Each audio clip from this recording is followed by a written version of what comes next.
Good morning, students. I will start your next point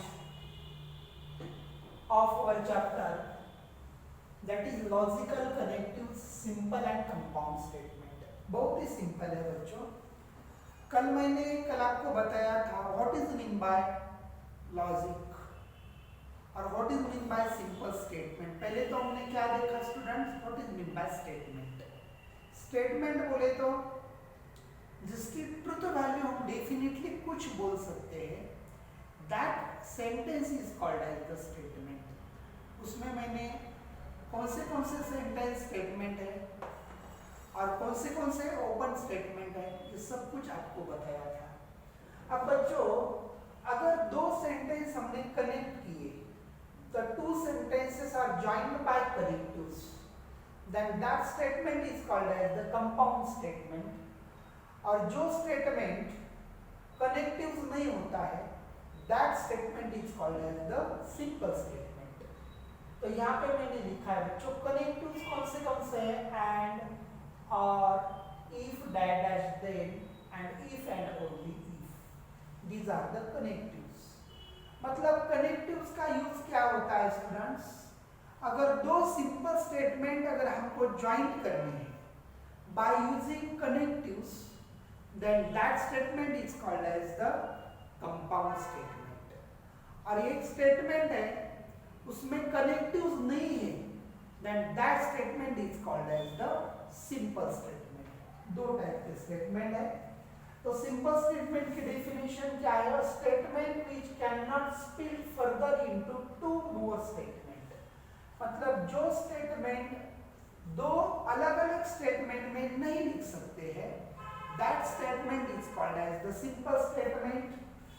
if the statement is the combination of two and more simple statement, then it is called a compound statement. मतलब एक statement है compound statement, उसको दो अलग अलग statement में हम अगर लिख सकते हैं, then that is the compound statement. अगर कोई भी स्टेटमेंट हम दो स्टेटमेंट अलग अलग स्टेटमेंट में नहीं लिख सकते हैं, that is called as the simple statement. For example मैं देता हूं बच्चों, अब 3 is a prime number and 4 is a even number, is a compound statement. क्यों बच्चों, क्योंकि ये जो स्टेटमेंट है ये पूरा एक स्टेटमेंट है. आप ये मत सोचो कि ये कंपाउंड है या सिंपल है, लेकिन ये statement 3 is a prime number and 4 is a even number, ये एक स्टेटमेंट है, उसको हम दो स्टेटमेंट से बना है by using connectives and therefore this statement is called as the compound statement. तो कौन से दो स्टेटमेंट से बना है, 3 is a prime number, this is the first statement, is denoted by suppose P, and 4 is a even number, is denoted by suppose Q. मतलब 4 is a prime number, 3 is a prime number and 4 is a even number. These are the two statements which are joined by connective and therefore this statement form a compound statement. उसके बाद हमने second example दिया है मैंने, 3 and 5 are the twin primes. मतलब ये and से join किया है, लेकिन ये सिंपल स्टेटमेंट है. क्यों, क्योंकि ये स्टेटमेंट में दो अलग अलग स्टेटमेंट में नहीं स्पिल कर सकता, इसलिए this statement is a simple statement. और ये अलग अलग दो स्टेटमेंट कौन से आ गए बच्चों, एक स्टेटमेंट आ गया 3 is a prime and second statement is 4 is a even number. वैसे यहाँ पे नहीं आता, therefore this is a simple and this is a compound. बहुत सिंपल है. अब बच्चों कुछ कनेक्टिव्स है, compound statement simple statement join करने के लिए कुछ कनेक्टिव्स लगते हैं, एंड दैट कनेक्टिव्स आर, मैंने पहले ही बताया एंड. तो एंड को क्या बोलते हैं बच्चों हम, कंजक्शन. अगर दो सिंपल स्टेटमेंट मैंने एंड कनेक्टिव से अगर ज्वाइन किए, then that compound statement is called as the conjunction. बहुत ही सिंपल है. If two statements are combined by using the connective and, then that is called as the conjunction. If P and Q are the statements, P and Q are called conjunction. और कैसा denote करते हैं बच्चों ये, P and Q, and this symbol is and.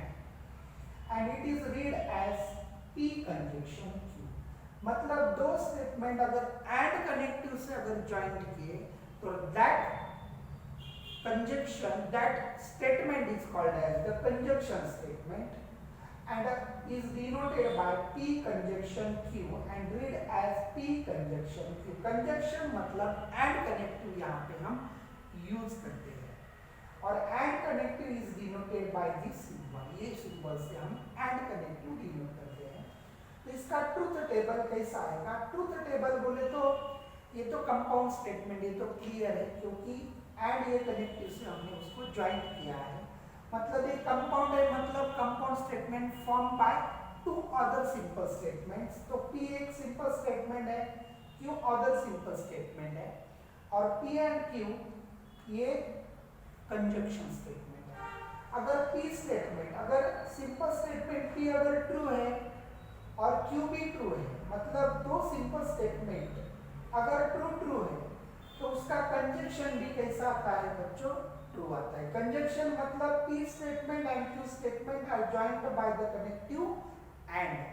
अगर and से मैंने दो सिंपल स्टेटमेंट अगर ज्वाइन किए तो उसका compound statement P and Q आएगा. अगर दोनों स्टेटमेंट ट्रू है तो उसका कंपाउंड स्टेटमेंट भी ट्रू आएगा and that compound statement and से ज्वाइन किया, therefore this compound statement is called as the conjunction.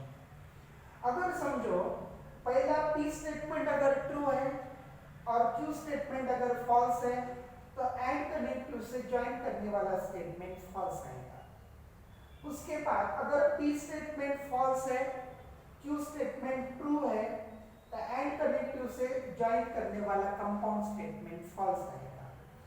और दोनों भी स्टेटमेंट अगर फॉल्स है तो एंड कनेक्टिव से ज्वाइन करने वाला स्टेटमेंट भी फॉल्स आएगा. तो बच्चों यहाँ पे देखो ट्रू कब आता है? जब दोनों भी स्टेटमेंट ट्रू है.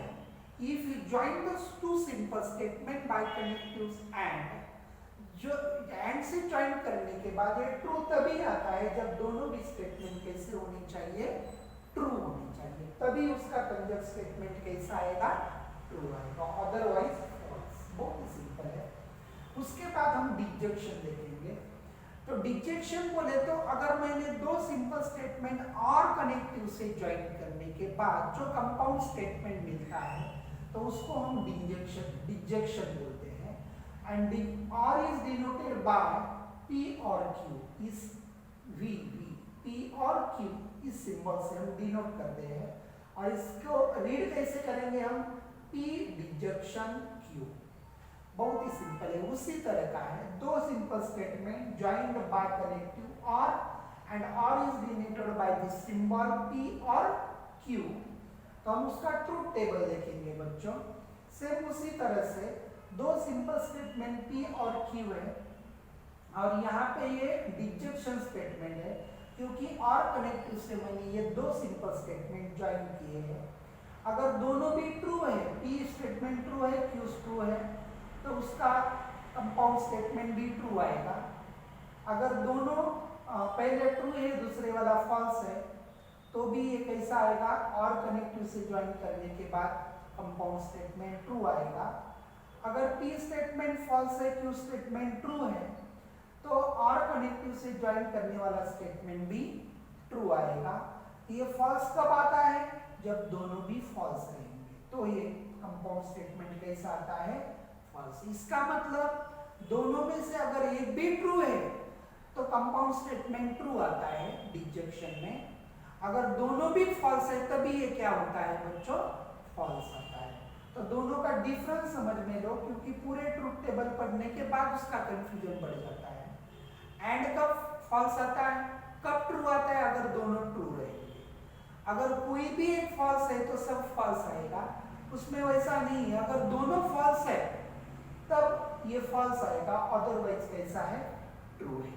ये है तुम्हारा डिजंक्शन. उसके बाद कंडीशनल. अब कंडीशनल ये भी कंपाउंड स्टेटमेंट है लेकिन कनेक्टिव अलग अलग है. अगर मैंने एंड से ज्वाइन किया तो कंजंक्शन, और से ज्वाइन किया तो डिजंक्शन. एंड इफ देन से अगर मैंने if you join two simple statement by the connective, if that is there then this compound statement is called as the conditional. Then it is called as the conditional or implication बोलते हैं हम उसको. In other words, it is in other words P and Q statements, if P then Q. पहले if P then Q होता है, then it is called as the conditional statement. It is denoted as P conditional Q. Arrow से बताते हैं उसको, और P conditional Q, and it is read as P implies Q. ऐसा भी read कर सकते हैं. अब बच्चों उसका ट्रूथ टेबल कैसा आएगा? P statement, Q statement, P conditional, Q statement, P implies Q. तो दोनों भी ट्रू है तो ट्रू आएगा. पहले वाला ट्रू है P का, बाद में फॉल्स है तो फॉल्स आएगा. पहला फॉल्स है, दूसरा ट्रू है स्टेटमेंट, सिंपल स्टेटमेंट, तो ट्रू आएगा. अगर दोनों फॉल्स है, यहाँ पे फॉल्स है, गलती से मैंने ट्रू लिखा, या फिर फॉल्स लिखो स्टूडेंट्स, फॉल्स फॉल्स, तो यहाँ पे कैसा आएगा बच्चों? ट्रू. मतलब दोनों ट्रू है तो ट्रू. सिर्फ दूसरा जो स्टेटमेंट है, यहाँ पे दूसरे वाला स्टेटमेंट अगर फॉल्स है तभी ये फॉल्स आता है, अदरवाइज ट्रू. यहाँ पे एफ लिखो. बहुत ही सिंपल ट्रूथ टेबल है. और नोट बहुत ही सिंपल है, वो हम ख्याल में लेंगे. The following are the conditional statements. P is sufficiently for Q. अगर ऐसा वर्ड दिया है सेंटेंस में तो वहां पे क्या आता है बच्चों? कंडीशनल स्टेटमेंट ही होता है. Q is necessary for P. तभी ये क्या होता है बच्चों? ये वर्ड दिया है, यहाँ पे ये पैटर्न दे नहीं दिया है उस वर्ड में. अगर कंपाउंड स्टेटमेंट ऐसे वर्ड में दिया है, P is sufficiently for Q, ये अगर वर्ड आया तो वहां पे क्या है? ये मीनिंग उसके साथ इक्विवेलेंट है. Q is necessary for P, ये भी वर्ड if that then के साथ इक्विवेलेंट है. मतलब आपका कंडीशनल स्टेटमेंट ही रहेगा वो. P implies Q, ये तो मैंने ऑलरेडी बताया कि तभी क्या आता है implies में, कि कंडीशनल स्टेटमेंट ही आता है. नहीं तो Q follows from P. ए अगर वर्ड भी आ गया तो वहां पे कंडीशन कौन सी रहेगी? कंडीशनल स्टेटमेंट की रहेगी. P only if Q. अगर ऐसा भी दिया है कंपाउंड स्टेटमेंट में तो भी यहाँ पे कौन सा कनेक्टिव आता है? कंडीशनल ही आता है. बहुत ही सिंपल चीजें हैं बच्चों, बहुत अच्छी तरह से ख्याल दो. उसके बाद है बच्चों बाय कंडीशनल, मतलब double implication. If two statements are joined or combined by the using connective if and only if. अगर मैंने if and only if ये connective से अगर दो statements अगर join किए, then it is called as the by conditional. In other words, P and Q are the two statements. Then P if and only if Q is called as the by conditional. P if and only if Q. Then it is called as the biconditional, and biconditional is denoted by P biconditional Q. बहुत ही simple चीज. उसके बाद उसका table देखेंगे हम लोग. P अगर ट्रू है और Q भी ट्रू है तो उसका biconditional statement if and only if से ज्वाइन किया हुआ कंपाउंड स्टेटमेंट भी ट्रू आएगा.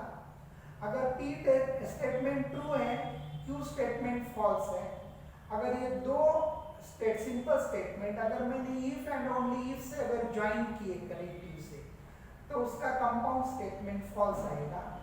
तो अगर पहला फॉल्स है दूसरा ट्रू है तो फिर फॉल्स आएगा. अगर दोनों फॉल्स है तो ट्रू आएगा. ये बहुत अच्छी तरह से ये ट्रूथ टेबल आप समझ में ले बच्चों. और लास्ट में है बच्चों निगेशन. तो निगेशन में क्या होता है? अगर P स्टेटमेंट ट्रू है तो उसका निगेशन फॉल्स आता है. अगर स्टेटमेंट फॉल्स है तो उसका निगेशन ट्रू आता है. बस कुछ नहीं, यहाँ पे दो स्टेटमेंट की जरूरत नहीं है, ये कनेक्टिव्स नहीं है. लेकिन यहाँ पे अगर P ट्रू है तो उसका negation is denoted by this symbol. True है तो फॉल्स आएगा, अगर फॉल्स है तो ट्रू आएगा. बहुत ही सिंपल है बच्चों, क्योंकि मैं उसके बाद एक्सरसाइज स्टार्ट करूंगा नेक्स्ट लेक्चर में और कुछ कंसेप्ट है वो भी बताऊंगा. लेकिन वो एक्सरसाइज के पहले आपको ये अच्छी तरह से आना चाहिए, तभी आपको एक्सरसाइज समझ में आएगी.